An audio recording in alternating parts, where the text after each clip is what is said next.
Hello दोस्तों, welcome to my YouTube channel R M uni classes. तो दोस्तों, आज के इस क्लास में हम 15 मोस्ट वीवीआई ऑब्जेक्टिव क्वेश्चन करेंगे जीके का, जो कि कोई ना कोई कॉम्पिटेटिव एग्जाम में पूछा हुआ प्रश्न है। दोस्तों, एक प्रश्न है और उसका 4 ऑप्शन दिया हुआ है। 4 ऑप्शन के बारे में हम लोग एनालिसिस भी करेंगे, और यानी कि इससे एक प्रश्न से 4-5 प्रश्न एक्स्ट्रा हम लोग कर लेंगे। तो चलिए वीडियो को स्टार्ट करते हैं, जिसमें आपका फर्स्ट प्रश्न दिया हुआ है, मौर्य साम्राज्य की स्थापना किसने किया था। दोस्तों, आप याद रखिएगा, मौर्य साम्राज्य की स्थापना के बारे में पूछा जा रहा है। तो मौर्य साम्राज्य की स्थापना जो है चंद्रगुप्त मौर्य ने किया था। चंद्रगुप्त मौर्य ने किया था। इसके अलावा आप याद रखिएगा दोस्तों कि चंद्रगुप्त मौर्य है, इनके पुत्र का नाम था बिंदुसार। चंद्रगुप्त मौर्य के पुत्र के नाम क्या था? तो इनके पुत्र का नाम था बिंदुसार, और बिंदुसार का जो पुत्र है उनका नाम क्या था? तो अशोक था।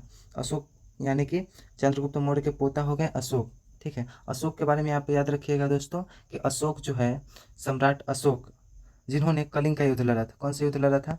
कलिंग का युद्ध लड़ा था, जिसके लिए फेमस है, कलिंग का युद्ध लड़ा था। ठीक है, उसके बाद याद रखिएगा दोस्तों कि मौर्य वंश के संस्थापक कौन है? चंद्रगुप्त मौर्य। ठीक है, अगला प्रश्न है आपका, कलिंग का युद्ध किस मौर्य शासक ने लड़ा था? दोस्तों, अभी बताएं आपको कि कलिंग का युद्ध जो है किनके द्वारा लड़ा गया था? तो अशोक के द्वारा लड़ा गया था। सम्राट अशोक हैं जो कि कलिंग का युद्ध लड़े थे। और बिंदुसार जो है, बिंदुसार अशोक के क्या है? तो पिता है। अशोक के पिता कौन है? तो बिंदुसार। ठीक है, उसके बाद चंद्रगुप्त के बारे में बताई दिए। चंद्रगुप्त मौर्य जो हैं बिंदुसार के पिताजी। ठीक है, समुद्रगुप्त के बारे में याद रखिएगा दोस्तों आप कि समुद्रगुप्त को जो है भारत का नेपोलियन कहा जाता है। भारत का नेपोलियन किसे कहा जाता है? तो समुद्रगुप्त को कहा जाता है। ठीक है दोस्तों, नेक्स्ट प्रश्न है आपका, भारत का नेपोलियन किसे कहा जाता है? अभी दोस्तों देखें कि भारत का नेपोलियन जो है किसे कहा जाता है? तो समुद्रगुप्त को कहा जाता है। भारत का नेपोलियन किसे कहा जाता है? तो समुद्रगुप्त को कहा जाता है। मौर्य वंश के संस्थापक कौन है? तो चंद्रगुप्त मौर्य है। कलिंग का युद्ध किसने लड़ा था? तो अशोक ने लड़ा था। ठीक है, उसके बाद याद रखिएगा, मौर्य वंश के अंतिम शासक के रूप में किसे जाना जाता है? तो मौर्य वंश के अंतिम शासक के रूप में जाना जाता है वृद्धरथ को। वृद्धरथ को मौर्य वंश के अंतिम शासक के रूप में जाना जाता है। ठीक है, उसके बाद मौर्य वंश समाप्त हुआ। मौर्य वंश के संस्थापक के रूप में चंद्रगुप्त मौर्य है, और मौर्य वंश के अंतिम शासक वृद्धरथ है। नेक्स्ट प्रश्न है आपका, गुप्त वंश का संस्थापक कौन है? गुप्त वंश का संस्थापक है दोस्तों श्रीगुप्त। श्रीगुप्त को कहा जाता है गुप्त वंश के संस्थापक। श्रीगुप्त को क्या कहा जाता है? गुप्त वंश के संस्थापक कहा जाता है। और समुद्रगुप्त को क्या कहा जाता है? तो भारत का नेपोलियन कहा जाता है। भारत का नेपोलियन कौन है? समुद्रगुप्त है। उसके बाद आप याद रखिएगा कि कुमारगुप्त के बारे में। कुमारगुप्त जो है, इन्होंने ही नालंदा विश्वविद्यालय का निर्माण कराया था।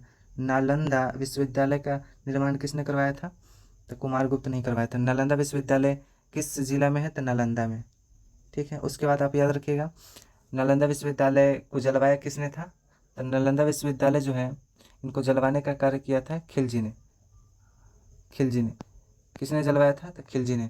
खिलजी ने नालंदा विश्वविद्यालय भी जलवाया था, और विक्रमशिला विश्वविद्यालय भी जलवाया था। नालंदा विश्वविद्यालय और विक्रमशिला विश्वविद्यालय बौद्ध धर्म के दर्शन के लिए जाना जाता है। विक्रमशिला विश्वविद्यालय कहाँ पे है? तो भागलपुर में। विक्रमशिला विश्वविद्यालय कहाँ है? तो भागलपुर में। उसके बाद याद रखिएगा, विक्रमशिला विश्वविद्यालय के संस्थापक कौन है? तो विक्रमशिला विश्वविद्यालय के संस्थापक है धर्मपाल। पाल वंश के ही ये हैं धर्मपाल, जो कि विक्रमशिला विश्वविद्यालय की स्थापना किए थे। नालंदा विश्वविद्यालय की स्थापना किसने किया था? तो कुमारगुप्त ने किया था। ठीक है दोस्तों, और दोनों को ध्वस्त किसने करवाया था? तो खिलजी ने करवाया था। ठीक है, उसके बाद अगला प्रश्न है आपका, पानीपत का प्रथम युद्ध कब हुआ था?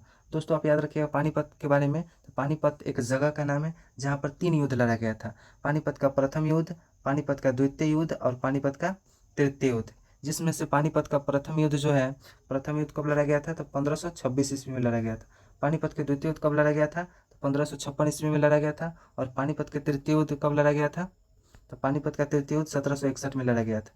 ठीक है, उसके बाद पानीपत के में युद्ध में याद रखिएगा आप, पानीपत का जो प्रथम युद्ध लड़ा गया था, इसमें कौन कौन के बीच, किसके किसके बीच लड़ा गया था, और विजय कौन हुआ था? पानीपत का प्रथम युद्ध याद रखिएगा आप, बाबर के बीच और इब्राहिम लोदी के बीच लड़ा गया था। किसके किसके बीच? बाबर के बीच और लोदी के बीच। जिसमें विजय कौन हुआ? तो विजय हो गया आपका बाबर। विजय कौन हुआ था? बाबर विजय हुआ था। ठीक है, विजय कौन हुआ था? तो बाबर हुआ था। बाबर को ही कहा जाता है मुगल वंश के संस्थापक। मुगल वंश के संस्थापक कौन है? तो बाबर। याद रखिएगा, मुगल वंश के संस्थापक, मुगल वंश के संस्थापक बाबर है। बाबर के बारे में याद रखिएगा कि 1526 ईस्वी में पानीपत के प्रथम युद्ध और मुगल वंश की स्थापना किए थे। उसके बाद बाबर की मृत्यु के बारे में कहा जाए तब बाबर की मृत्यु हो गया था 1530 ईस्वी में। 1530 ईस्वी यानी कि इसका शासनकाल जो है 1526 से लेकर 1530 तक चला था। इनके पुत्र का नाम है हुमायूं, तो हुमायूं इसके बाद शासनकाल संभालेंगे। उसके बाद याद रखिएगा पानीपत का द्वितीय युद्ध के बारे में, कब लड़ा गया था? 1556 ईस्वी में पानीपत का द्वितीय युद्ध लड़ा गया था। किसके किसके बीच लड़ा गया था दोस्तों? तो आप याद रखिएगा, एक अकबर के बीच और हेमू के बीच लड़ा गया था, जिसमें से विजय कौन हुआ था? तो मुगल सम्राट अकबर क्या हुए थे? तो विजय हुए थे। ठीक है, विजय कौन हुआ था? तो अकबर हुआ था। इसमें प्रथम युद्ध में विजय कौन हुआ था? बाबर। द्वितीय युद्ध में अकबर। उसके बाद पानीपत का तृतीय युद्ध जो है 1761 ईस्वी में हुआ था। किसके किसके बीच हुआ था? तो ये मिटा देते हैं, इसमें हट जाएगा। अच्छा कोई बात नहीं। पानीपत का तृतीय युद्ध किसके किसके बीच हुआ था? तो याद रखिएगा मराठा के बीच। किसके किसके बीच? तो मराठा के बीच हुआ था और अहमद शाह अब्दाली के बीच हुआ था। अहमद शाह अब्दाली के बीच हुआ था, जिसमें से विजयी कौन हुआ? तो अहमद शाह अब्दाली हुआ था। मराठा हार गया था। अहमद शाह अब्दाली जो कि अफगानी शासक थे। ठीक है, 1761 ईस्वी में युद्ध लड़े थे। उसके बाद आप याद रखिएगा कि 1556 में कौन जीते थे? अकबर। 1526 में कौन जीते थे? बाबर। 1761 में कौन जीते थे? अहमद शाह अब्दाली। ठीक है दोस्तों, और ज़्यादा प्रश्न इसमें नहीं करते हैं क्योंकि बहुत ज़्यादा हो जाएगा और आगे भी प्रश्न करना है आपको। तो चलिए अगला प्रश्न में। हाँ दोस्तों, आगे आपका अगला प्रश्न जो पूछ रहा है आपसे, मुगल साम्राज्य का संस्थापक कौन है? तो मुगल साम्राज्य का संस्थापक के रूप में जाना जाता है बाबर को। अभी बात करें दोस्तों कि बाबर को मुगल वंश के संस्थापक के रूप में जाना जाता है। 1526 ईस्वी में पानीपत के प्रथम युद्ध लड़कर इन्होंने मुगल वंश की स्थापना किए थे। ठीक है, उसके बाद आप याद रखिएगा इनके बारे में कि बाबरनामा किसने लिखा था? तो बाबर के द्वारा ही लिखा गया था। बाबरनामा किनके द्वारा लिखा गया था? तो बाबर के द्वारा ही लिखा गया था। ठीक है, बाबर की मृत्यु कब हुआ था? तो 1530 ईस्वी में हुआ था। ठीक है, उसके बाद अकबर जो है बाबर के पोता है, यानी अकबर के पुत्र का नाम बाबर के पुत्र का नाम हुमायूं है। हुमायूं के पुत्र का नाम अकबर है। ठीक है, और अकबर के पुत्र का नाम है जहांगीर। जहांगीर के पुत्र का नाम है शाहजहां, और शाहजहां के पुत्र का नाम क्या है? शाहजहां के पुत्र का नाम है औरंगजेब। ठीक है, यानी कि हुमायूं के पिताजी बाबर, हुमायूं के पुत्र हैं अकबर, और अकबर के पुत्र जहांगीर, जहांगीर के पुत्र शाहजहां, शाहजहां के पुत्र औरंगजेब। ठीक है, उसके बाद याद रखिएगा नेक्स्ट प्रश्न है आपका, ताजमहल का निर्माण किसने करवाया था? ये तो दोस्तों बच्चा बच्चा को पता है कि ताजमहल का निर्माण जो है किनके द्वारा करवाया गया था? तो शाहजहां के द्वारा करवाया गया था। ताजमहल का निर्माण जो है शाहजहां के द्वारा करवाया गया था। शाहजहां के पिताजी का नाम क्या है? तो जहांगीर है। शाहजहां के पिता का नाम क्या है? शाहजहां के पिता का नाम जहांगीर है। जहांगीर के पिता का नाम अकबर। अकबर के पिता का नाम हुमायूं। हुमायूं के पिता का नाम बाबर। बाबर जो है मुगल वंश के संस्थापक। ठीक है, मुगल वंश के संस्थापक कौन है? बाबर। जहांगीर का ही दूसरा नाम क्या है? तो सलीम नाम है। सलीम किसका नाम है? तो जहांगीर का ही दूसरा नाम। ठीक है, उसके बाद याद रखिएगा हल्दी घाटी का युद्ध अकबर के द्वारा लड़ा गया था। हल्दी घाटी का युद्ध अकबर के द्वारा लड़ा गया था। ठीक है, अगला प्रश्न है आपका, प्लासी का युद्ध कब हुआ था? दोस्तों आप याद रखिएगा प्लासी का जो युद्ध है 1757 ईस्वी में लड़ा गया था। कब लड़ा गया था? 1757 ईस्वी में लड़ा गया था। उसके बाद 1764 में बक्सर का युद्ध लड़ा गया था।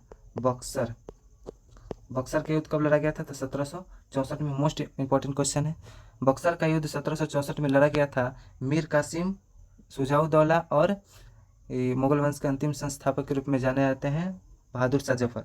तो इन तीनों का एक दल था और जो अंग्रेज के खिलाफ लड़ा था। ठीक है, तो इन तीनों को साथ में मिलकर लड़े थे अंग्रेज के साथ, हेक्टर मुनरो के साथ।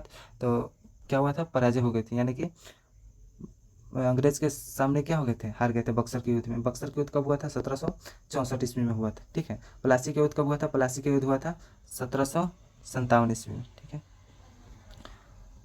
उसके बाद आप याद रखिए नेक्स्ट प्रश्न है आपका, 1857 की क्रांति का तत्कालिक कारण क्या था? 1857 की क्रांति का तत्कालिक कारण क्या था?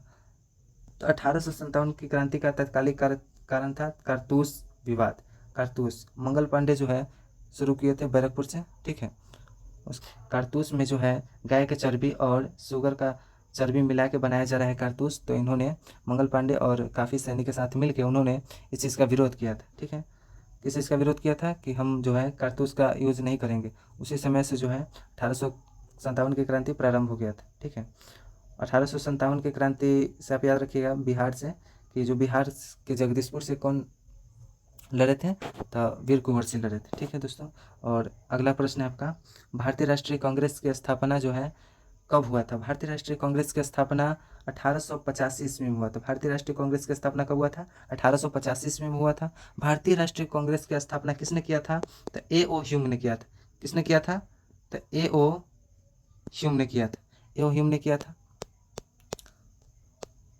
उसके बाद याद रखिएगा 1885 ईस्वी में कहाँ पर भारतीय राष्ट्रीय कांग्रेस कि प्रथम अधिवेशन हुआ था? प्रथम अधिवेशन तो 1885 में हुआ। कहाँ हुआ था? तो बम्बई में हुआ था। दोस्तों ये होने वाला था पुणे में, लेकिन प्लेग बीमारी फैल जाने के कारण जो है यह कहाँ हुआ? तो बम्बई में। बम्बई यानी कि मुंबई में।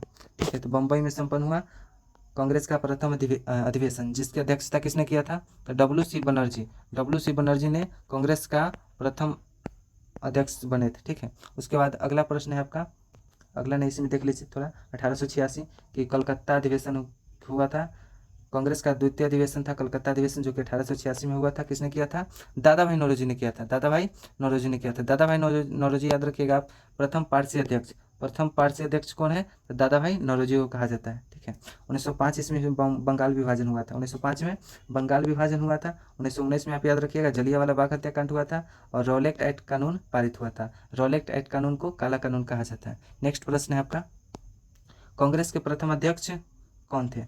कांग्रेस के प्रथम अध्यक्ष, अभी बात किए थे दोस्तों कि प्रथम अधिवेशन हुआ था तो प्रथम अध्यक्ष कौन बना था? तो प्रथम अध्यक्ष बना था डब्ल्यू सी बनर्जी, यानी कि विमेश चंद्र बनर्जी। ठीक है। ए ओ ह्यूम क्या है? तो ये कांग्रेस के संस्थापक है। कांग्रेस की स्थापना कहा जाएगा, स्थापना किसने किया था? तो ए ओ ह्यूम ने किया था। ठीक है। यह कहाँ पे संपन्न होने वाला था? तो पुणे में, लेकिन प्रथम अधिवेशन हुआ कहाँ? तो बम्बई में, यानी कि मुंबई में। और अध्यक्ष कौन बने थे? W C Banerjee. ठीक है। उसके बाद दादा भाई नौरोजी ने कलकत्ता अधिवेशन किया था 1886 ईस्वी में। ठीक है। उसके बाद नेक्स्ट प्रश्न है, दांडी मार्च कब शुरू हुआ था? तो दांडी मार्च के बारे में आप याद रखिएगा दोस्तों कि दांडी मार्च जो है शुरू किया गया था 1930 ईस्वी में। दांडी मार्च शुरू हुआ था 1930 ईस्वी में। उसके बाद दांडी मार्च शुरू हुआ था 22 मार्च, 22 मार्च नहीं दोस्तों, 12 मार्च। 12 मार्च को शुरू हुआ था और 24 दिन तक चला था, यानी 6 अप्रैल तक। 6 अप्रैल तक चला था कौन? तो दांडी मार्च, यानी नमक सत्याग्रह। उसके बाद आप याद रखिएगा सविनय अवज्ञा आंदोलन भी 1930 में हुआ था, 6 अप्रैल से शुरू हुआ था। उसके बाद 1920 ईस्वी में क्या हुआ था? तो 1920 ईस्वी में हुआ था असहयोग आंदोलन। असहयोग आंदोलन। असहयोग आंदोलन कब हुआ था? 1920 ईस्वी में, जिसमें अंग्रेजों का सहयोग नहीं करना था। 1942 ईस्वी में क्या हुआ था? तो भारत छोड़ो आंदोलन हुआ था। भारत छोड़ो आंदोलन हुआ था कब? 1942 ईस्वी में। 1942 ईस्वी में नहीं, गंगा जी, सॉरी, 1942 ईस्वी में गांधी जी जो है करो या मरो का नारा दिया था। 1919 ईस्वी में 13 अप्रैल 1919 ईस्वी को क्या हुआ था? तो जलियांवाला बाग हत्याकांड हुआ था। और 1919 में एक और चीज़ क्या हुआ था? तो रॉलेट एक्ट कानून पारित हुआ था। नेक्स्ट प्रश्न है आपका, भारत छोड़ो आंदोलन कब हुआ था? तो भारत छोड़ो आंदोलन के बारे में बता दिए हैं कि 1942 ईस्वी में हुआ था। भारत छोड़ो आंदोलन 1942 ईस्वी में हुआ था। ठीक है। 1947 में अपना देश आज़ाद हुआ था 15 अगस्त 1947 को। 1920 में क्या हुआ था? तो 1920 में हुआ था असहयोग आंदोलन। कब तक चला था? तो 1920 से 1922 तक चला था। जब चौरी चौरा कांड हो जाता है तो असहयोग आंदोलन को रोक दिया जाता है गांधी जी के द्वारा, और इनको जो है जेल में भेज दिया जाता है अंग्रेजों के द्वारा, क्योंकि असहयोग आंदोलन का नेतृत्व यही कर रहे थे गांधी जी। ठीक है। 1947 ईस्वी में जो है देश आज़ाद हो गया था। उसके बाद आप याद रखिएगा, नेक्स्ट प्रश्न है, जय हिंद का नारा किसने दिया था? जय हिंद का नारा दिया था सुभाष चंद्र बोस। सुभाष चंद्र बोस ने जय हिंद का नारा दिया था। ठीक है। उसके बाद आप याद रखिएगा महात्मा गांधी के बारे में। महात्मा गांधी जो है, यानी कि गांधी जी, इनको महात्मा की उपाधि किसने दिया था? तो इनको महात्मा की उपाधि दिया था रविंद्रनाथ टैगोर ने। रविंद्रनाथ टैगोर ने जो है इनको क्या दिया थे? महात्मा की उपाधि दिए थे। महात्मा की उपाधि कौन दिया था? तो रविंद्रनाथ टैगोर। रविंद्रनाथ टैगोर के बारे में याद रखिएगा, जन गण मन, यानी राष्ट्रगान का रचयिता कौन है? तो रविंद्रनाथ टैगोर। जन गण मन के रचयिता कौन है? रविंद्रनाथ टैगोर। उसके बाद बांग्लादेश के जो राष्ट्रगान है उसके भी रचयिता कौन है? रविंद्रनाथ टैगोर। आराम सुनार बांग्ला, इसका रचयिता कौन है? तो रविंद्रनाथ टैगोर। अगला प्रश्न है आपका, भारत स्वतंत्र कब हुआ था? तो ये तो बच्चा वाला प्रश्न है दोस्तों। भारत आज़ाद कब हुआ था? 15 अगस्त 1947 को भारत देश अपना आज़ाद हो गया था। ठीक है। 26 जनवरी 1950 को क्या हुआ था? तो संविधान लागू हुआ था। क्या लागू हुआ था? संविधान लागू हुआ था। तो आपके लिए एक प्रश्न है, संविधान बन के कब तैयार हुआ था, यानी कि अंगीकृत कब हुआ था? तो संविधान अंगीकृत हुआ था 26 नवंबर को। नवंबर को ईस्वी पूछेगा तो 1949 याद रखिएगा। 26 नवंबर 1949 को संविधान अंगीकृत हुआ था, इसलिए 26 नवंबर को क्या मनाया जाता है, तो संविधान दिवस के रूप में मनाया जाता है। ठीक है दोस्तों, नेक्स्ट प्रश्न इतना ही है। हाँ, प्रश्न इतना ही है। अगर वीडियो अच्छा लगा तो लाइक कीजिए और चैनल को सब्सक्राइब कीजिए। इसी प्रकार का वीडियो, अगर वीडियो अच्छा लगा तो लाइक कीजिए, चैनल को सब्सक्राइब कीजिए, ताकि इसी प्रकार का वीडियो आगे आपके पास पहुंचे। तो ठीक है दोस्तों, फिर मिलते हैं नेक्स्ट वीडियो में।